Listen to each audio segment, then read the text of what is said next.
We'll be talking about technology and predicting skills of the future. Skills-based hiring and promotion is really popular at the moment, and a lot of companies are just getting started this for the first time. But the folks who are on our panel today, some of them have been doing this for decades and really focusing a lot of their time there. So before we get into questions, I'd like to have each of our panelists briefly introduce themselves, who you are, where you work, and a sentence or two about what you do there. To kick us off, let's start with Michael at Fannie Mae. Hello, everybody. Good morning, good afternoon, wherever you might be. My name is Mike Trusty. I am the head of talent acquisition and learning and development at Fannie Mae. I've been here about 5 years. Talent acquisition is a recent addition to my responsibility. Prior to that, I was the chief learning officer here at Fannie Mae. Welcome. Happy to have you. Jenny. Hi, everybody. My name is Jenny Newhart. I am the Director of Talent Center Transformation for Eightfold and located in the Minnesota area, and really excited to be here today. Happy to have you. Dion. A very good day or good afternoon, good evening, good morning to everyone, wherever you may be. Dion Correa, I head learning and development for Carnival Cruise Line. I'm an organizational psychologist by education, but I've been associated with hospitality and the cruise line business for many years. And I stopped counting after 15. So that should give you a fair idea of how long I've been with the industry. But I'm excited to be here. Thank you, Emily. Thank you. And Lauren Adams at JLL. Hello, everyone. Welcome. I am the head of leadership development here for JLL. Have been here for 8 years. Previously was the head of our learning and development within the work dynamics function. So got a little over 100,000 employees that we help support with the learning function here. I'm excited to be here talking to you today. All right, let's get to it. I want to start with Dion because you're in a unique situation. Carnival Cruises employs just a massive global workforce, and you have myriad job types. I'm going to venture to say hundreds, maybe thousands. You can clarify that for us. Something that I'm sure you have to do on a semi-regular basis is just assess the current stock of skills that you have. How do you go about doing that? Yeah, absolutely. It's a great question. So Carnival Cruise Line is the parent and flagship cruise line for Carnival Corporation, which is a global cruise operator. Globally, we run a number of cruise ships and hire over 120 or 130,000 people. And I can't give you the exact number because most of our employees working on ships run on contracts. So at any point in time, that number could change. But to your point about the skills, and you're right in assuming or saying that we actually have a massive amount of jobs and roles. Any ship at any point in time carries about 1,800 people, crew members, about 4,000 or 5,000 guests.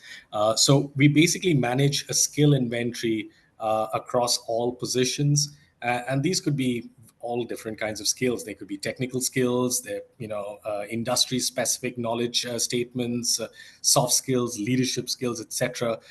So we constantly have to keep this skill inventory current and usable. We also are constantly listening to feedback from internal stakeholders, from leaders, from team members, etc., to gain insights into these skill gaps potentially. Performance reviews, for example, are a great way to get a bit of insight into a skill gap or a series of skill gaps. And then we're also comparing our skills to job requirements. As new jobs come online, we have to cultivate a new set of skills, and hence we're constantly comparing our inventory against these requirements.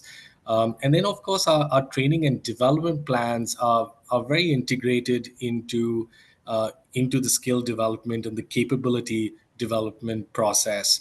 So that, again, is a reiteration of the overall process of how we maintain these skills. And I know this is an elevator speech really to a very loaded question.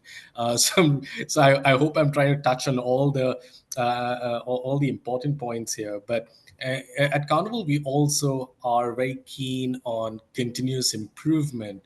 So we recognize that, that the skills assessment process or the validation process for skills is an ongoing process, and we're constantly revisiting these assessments and these skills to make sure that we are current, and that our skills are valuable to the industry and also to people's careers, if that makes sense. So that's I hope I could kind of hit all those important points, and thanks for the question. Yeah, it's not an easy one for many people. That's their entire job and what they do. So I thought you did a very good, succinct job.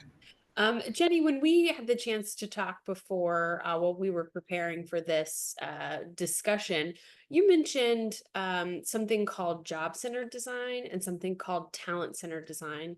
I hope you could tell us how that relates to skills-based hiring, promotion. How do you define those two things, and why does that distinction matter? Yeah, great question. And so to give a little precursor to this question, more of like my human connection to this specific answer. One unique thing about me is I lost my memory in 2020 due to a head injury. And when I came back into the HR world, I was tasked with fixing tech. And I didn't know it at the time, but I had lost my design bias for how we had solved problems historically. And so I was going into to rip and replace or fix an applicant tracking system. And within kind of that process, this is the first time I had really seen an applicant tracking system. And I remember sitting there thinking, the infrastructure for this is entirely wrong. Jobs don't have skills, people have skills. And so at its core, historically, what we've done is we've centered around jobs. So the person is attached to the job. So the skills that the person has are connected to whatever job the skills are coded as a job. So talent-centered design is instead flipping the operating system to being centered around the talent. So what are the unique skills that the talent has that they bring to the table? And the important thing to remember is humans are one size fits one. Even if I have two identical twins in front of me, their skills in the back end are going to be dramatically different. And so having an understanding of those skills is really an important thing. And that's really what we try to do with talent-centered design. Does that help to answer the question, Emily? Yes, it does. And I think you make a good point too. Even it's funny to think about the way job descriptions are written. Some of them actually are written that way already, and yet I wonder if on the inside of the organization they're thought of that way. For example, I'll see a job description that says our ideal candidate possesses these qualities, but maybe it's not limited to, or this isn't the entire inventory. So people think about it that way, but I wonder when it actually comes to the hiring, they're evaluating it against a rubric maybe that is really more about skills associated with the job. So yeah, I wonder if that is starting to change as people are adopting a skills-based approach and thinking about how people break down their skills and how they can be applied in the workforce. Yep. And historically, the way that we've done it has been guessing what the skills are that somebody brings to the table as we formulate those job descriptions. We might have frameworks in the back end that are helping us to feed those pieces. But when we're operating off of a guess, we're not getting often that alignment right. And so there are definitely different ways to do that, which I think we're going to talk about in some of the other questions. So We'll definitely get there. So I do want to talk about the how. How do we do this? How do you take stock of skills? Deanne already mentioned things like performance reviews, different listening techniques and tools to figure out what are we missing? What do we need to add? I'm curious, Lauren, and then I'd like to hear from Michael too. What kind of tools do you use to evaluate your workforce's skills? And then importantly, how often do you do this? And maybe it varies by skill or job type. We'll start with Lauren. Sure. Yeah. So this can be a bit of a challenging one, especially when you have an organization, like Deanne was saying, with a lot of different roles, a lot of different types of workers that are coming into the skill base. We really start with interviewing and making as much as possible trying to keep that human element to the process. But there is an element of bias that can be associated with that, depending on the manager, the leader, their favorites, the people they work with best. So we do also use really specific skills assessment processes for individual and manager assessment so that we're seeing how I would rate myself and how my manager would rate me on the same set of skills, and then can have conversation around that more, a little bit deeper. And that helps us create as well our kind of skill bank that we're utilizing and kind of looking at overall holistically for an organization, where do we fall? That works really well with some of the softer skills. As we get into the more technical skills, more, people in our plumbing or technical industry areas, those do have to be a little bit more concrete with specific assessments to test the skill, and actually prove out the skill, or things like on the job and shadowing to really see that that is taking place. I think you make a good point too about the self-reporting and self-rating a skill versus a manager rating, because pairing that with, sometimes we just favor the people that we like working with or work with more closely. You might actually possess a skill that your manager hasn't seen you demonstrate yet. So being able to raise your hand and say, I'm actually really good at this. I've just never been called on to demonstrate that in the workforce. So being able to find those places where, people can be asked to do more and contribute in new ways, I think is very valuable. Absolutely, just giving voice to people. Yeah. Mike, what about you? What kind of tools, assessments, strategies? Yeah, for us, when we think about Fannie Mae, it's very much it's in the financial services industry, but it's very much business to business. We provide platforms and technology to lenders, loan servicers, banks, mortgage companies, et cetera. So over half of our workforce are technologists, data scientists, data analysts, those types of roles. And a lot of that starts with the architecture that we use. And so working with our chief information officer and a lot of our technologists to understand what are the tools and the technologies that they're using, that helps us narrow down the type of assessments and the type of programs that we want to put out there.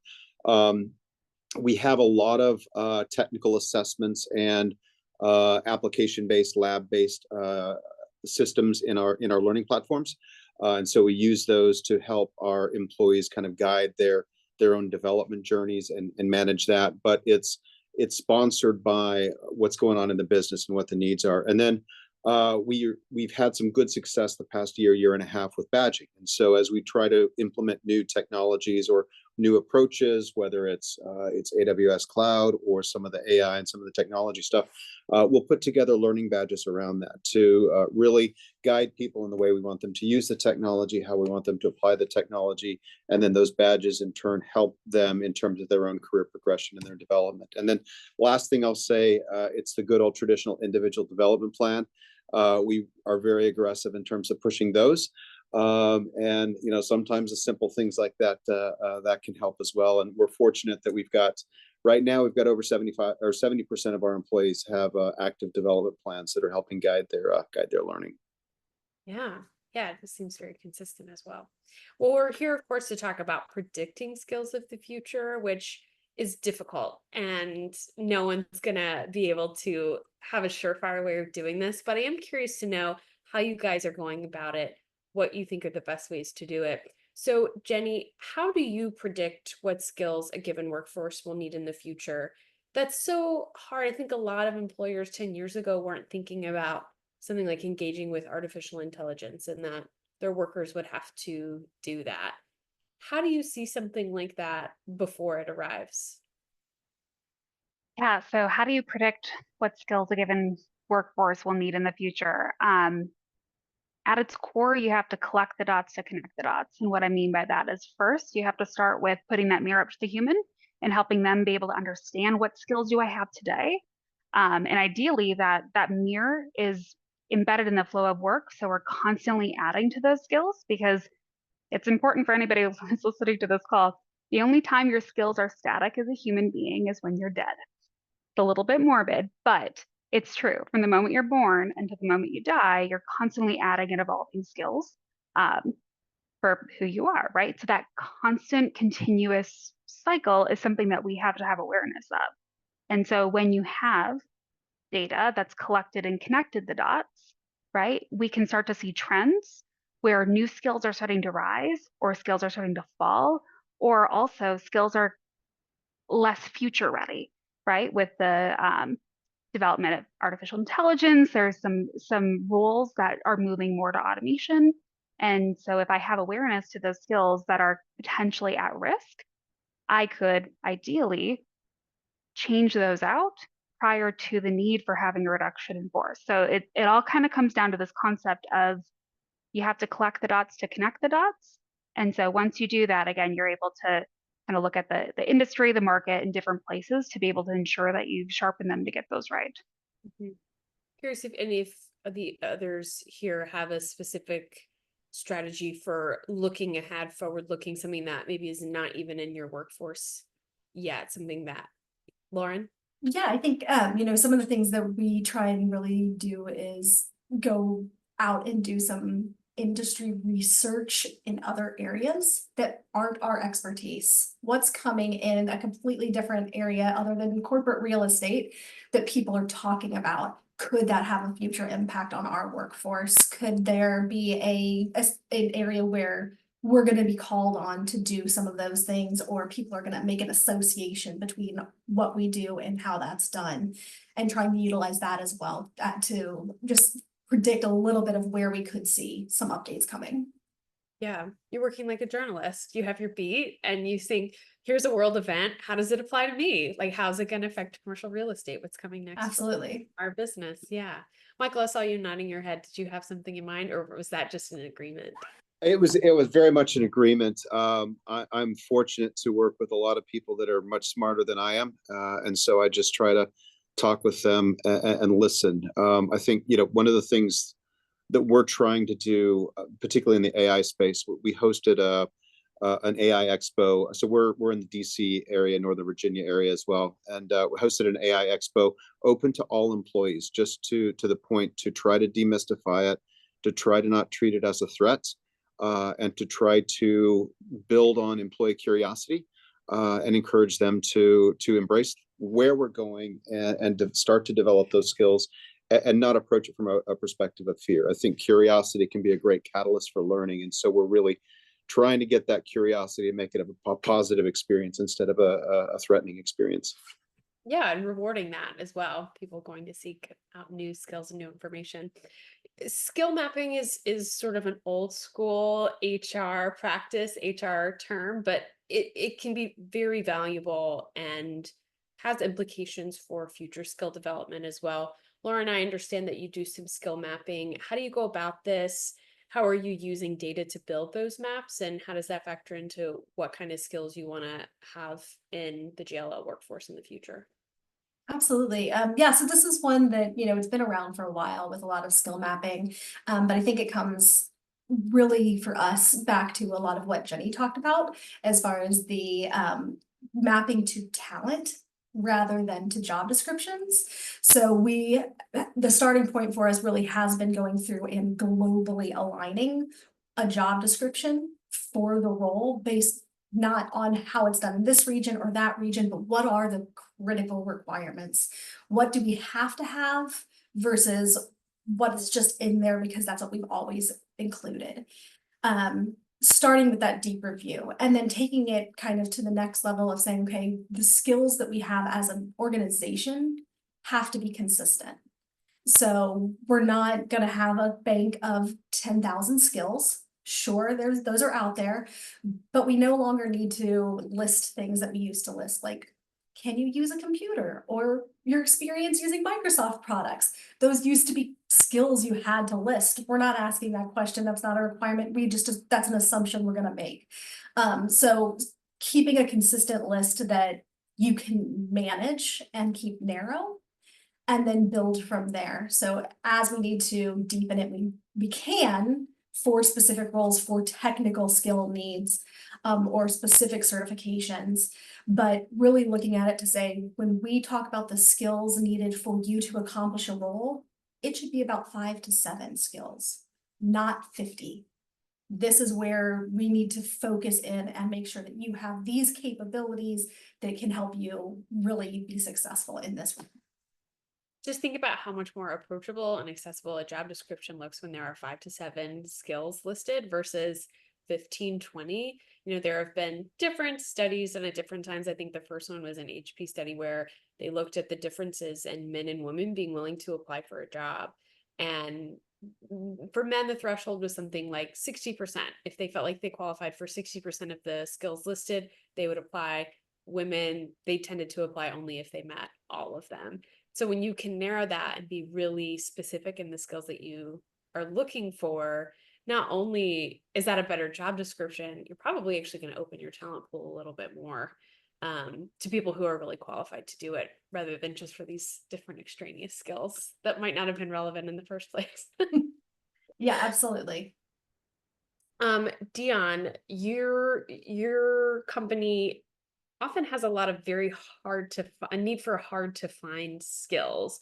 I'm thinking especially for onboard talent, people operating the ship, there aren't a lot of that's not a normal day job for most people, is operating a cruise ship. How do you face the challenge of a talent shortage? Is that a big problem for you guys? And to what extent are you going out and proactively developing the workforce that you need? Yeah, absolutely. So, I mean, you rightly called out, working on a ship isn't everyone's day job, or a day job for most people wouldn't consider, working on a ship. It's it's a highly specialized skill set, regardless of the job that the person does on a ship. It's just the environment that makes it complex, and then to add on to that, the complexity of the job itself. What we do is basically and also something to call out is the cruise line industry, or the maritime industry, specifically around cruise ships, has one of the highest turnover rates of any industry. It'd be hard to imagine, but our turnovers across globally is about 30 to 35%, right? And when you consider that an average employee or crew member does 6-month contracts, so 6 months on, and then they leave and go home, and you try and do the math with the 30 to 35%, you're constantly training and you're constantly losing people, and then you're constantly retraining again. So the important thing for us is really, A, how do we attract the right talent, and B, how do we just keep them engaged, right? So what we do at Carnival, firstly, we've built out what I believe is a pretty robust employee development program, and this has a number of initiatives attached to it, from leadership development programs. We run summer internship programs, some internationally. We do early leader or emerging leader programs. We have rotational program assignments and things like that. So there's quite a lot of stuff happening there, at every level. We also focus on continuous learning opportunities, which means these are the opportunities that are outside the more formal development program structure. So, our training is constantly happening. So there's on-the-job training, assessments happening all the time on the shop floor, where people work. We use a lot of mentoring and a lot of real-time coaching and feedback that comes in use as far as continuous learning is concerned. But we found that really helps, and people appreciate learning even something every day, right? We also have, and I'm quite proud of this, a culture across our organization that supports people growing and people's development, and that couldn't have been true that could be true for so many people that have moved between roles. They've moved from shipboard jobs or work on ships to corporate jobs, and vice versa. We've had people from corporate jobs that decided they wanted to go live on a ship. So there's been a lot of that, and all of that is testament to the culture that we hold dear. So we also spend a lot of time on various employee engagement initiatives, and again, this fosters around the need for people to grow, right? If you feel you're growing and you're learning, you're more likely going to stay at that place than leave and go elsewhere. And our engagement activities and programs kind of help foster or reinforce that as well. And then we also have career advancement opportunities through various career paths that we've created both on land as well as on ships. And as I was just mentioning, you could transition from a role on the ship to a role on land. I'm an example of that. And the company supports this, right? And it has its own complications because they're two very different kettle of fish. So it is complicated, but it's possible, and people appreciate it. So these are some of the things that we do to keep and retain our talent, especially the ones that have hard to find skills, so to say. I'm curious, what was your job when you were on a ship? So I was a training officer for a while, and then I was an HR director.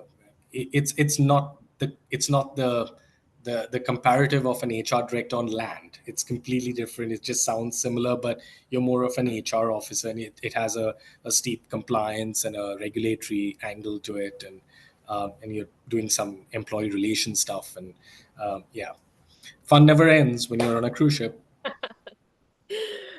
So what about those skills that lots of people just don't have? So maybe a lot of people aren't coming out of school with different maritime skills. To what extent are you partnering with schools or education programs or just young people before they've chosen a career? To what extent are you investing in that to develop the workforce that you need 10, 15 years in the future?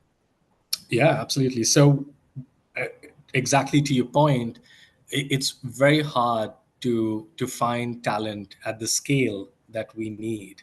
I mean, if you think about it, we're hiring about 8,000 people annually, 8 to 9,000 people, right? That's a lot, and these are skilled workers. So there is a skill deficit, right, globally, especially in certain areas.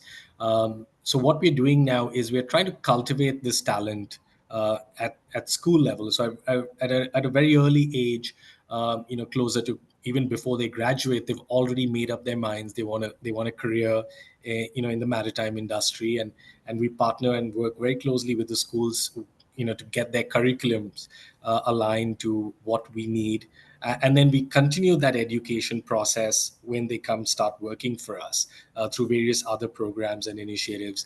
And then they get to go back and graduate, or and then so we have different models of how we build regular education or regular academic curricula into our workforce. So but that's a great question, and I wish more companies do that, because I think it's getting more and more evident. Yeah, there are a lot of, I'm thinking specifically of the accounting industry. I reported a story earlier this year where more and more companies and industries are having to start even at the high school level where they didn't have to before. They just go, hey, there's a career out there that you thought was one thing, it's actually becoming something else. Or maybe you never considered this as a career, and employers are being far more, and even trade organizations, right, are being very proactive in going out and developing a workforce that is still in their teens at this point. They haven't even entered the workforce really. True. Okay, I want to talk about some AI skills. I know, Michael, you mentioned that you hosted that event where you were getting folks excited about the AI skills. How are you helping your workers focus on specific learning goals? It's one thing to say, hey, we want everyone to start using this and we encourage creativity and explore things. How do you map that to specific goals that you want them to achieve and applications that you want them to use in the workplace? Sure. With us, a couple of ways. I'll talk about that first. And I wouldn't have answered it this way a year ago. This has really changed as we've started to explore more of this. The one course one of the first courses that we built that we pushed out to all of our employees, and it's mandatory. So not all of our employees today have access to things like Copilot or ChatGPT or something like that. It is something that we are taking a very planful approach to how we roll those tools out to the organization. But anybody can take this course, but if you're a participant in one of those pilot programs, it's a course on the ethical use of AI. And I think when you think about AI, when you think about how it works well, and just as an aside, where we're trying to develop this with our company, if anybody has tried to get a mortgage in the United States, you think about a process, it's right for automation and AI. That's got to be it. And so operational efficiency, how do we get better at underwriting? How do we get better at appraisals?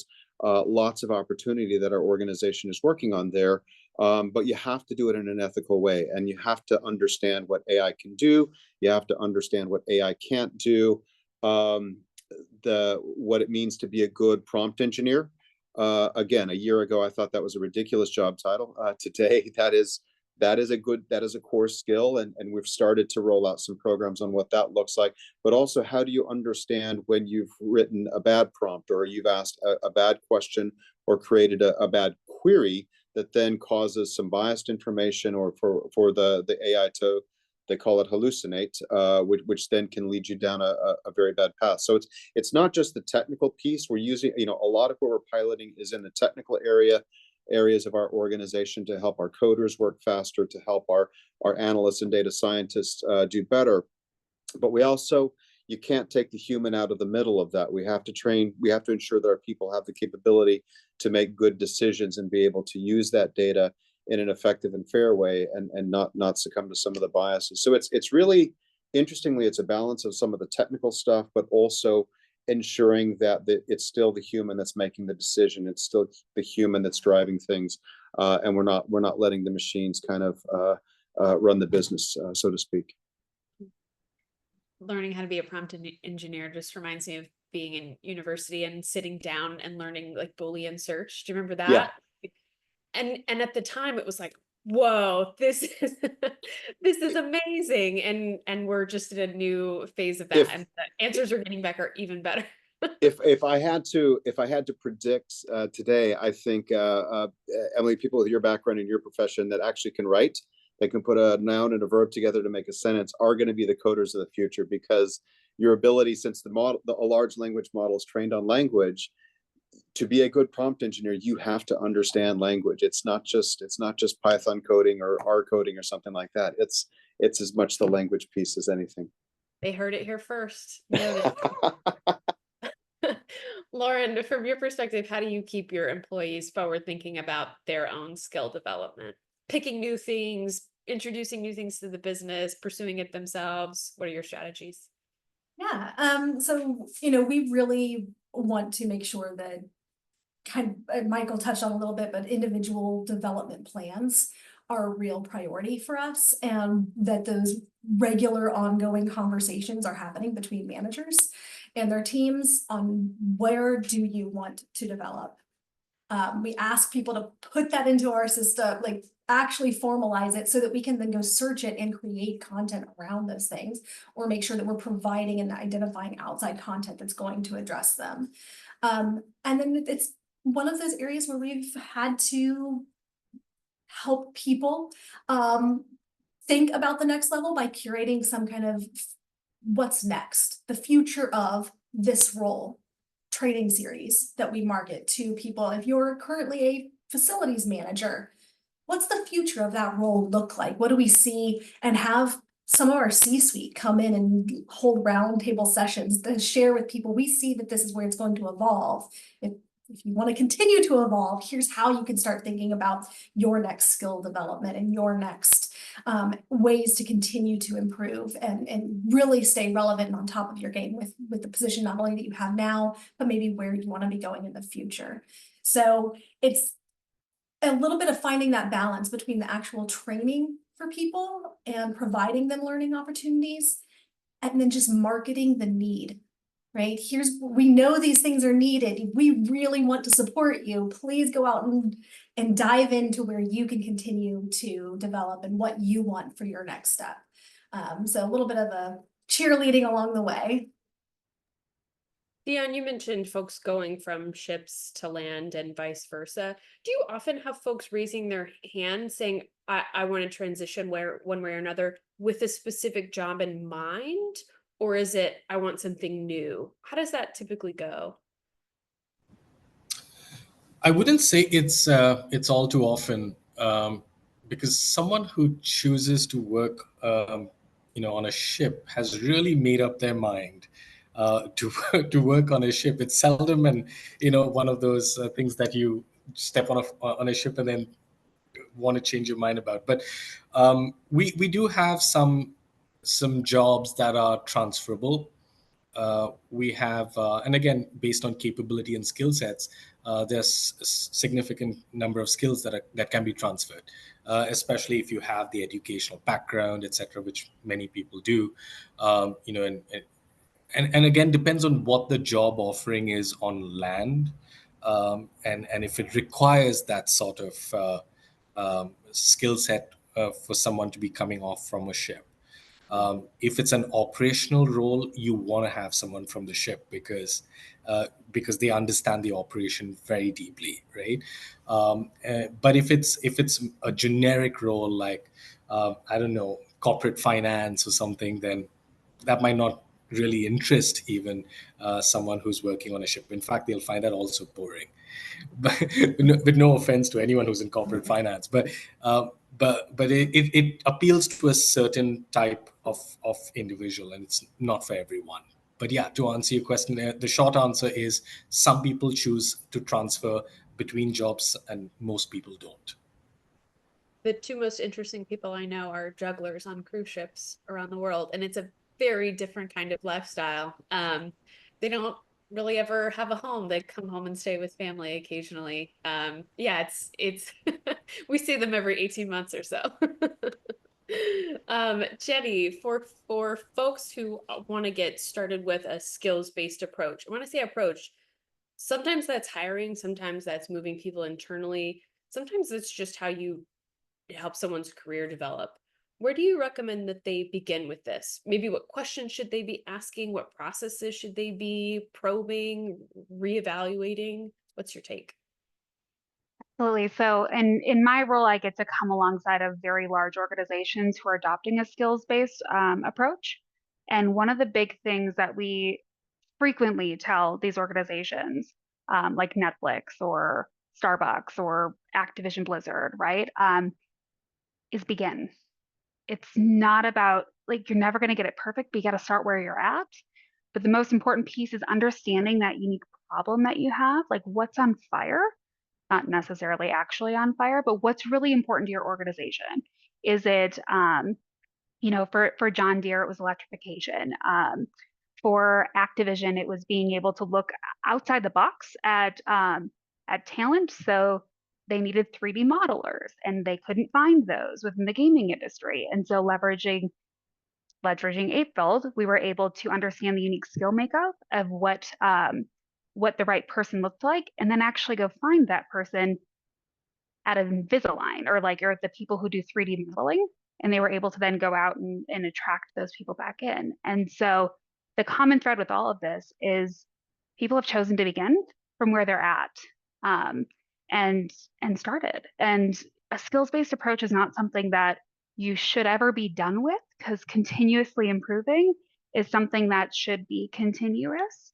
I always joke it's not project based, which has like a start and a finish and a period, like a period or end.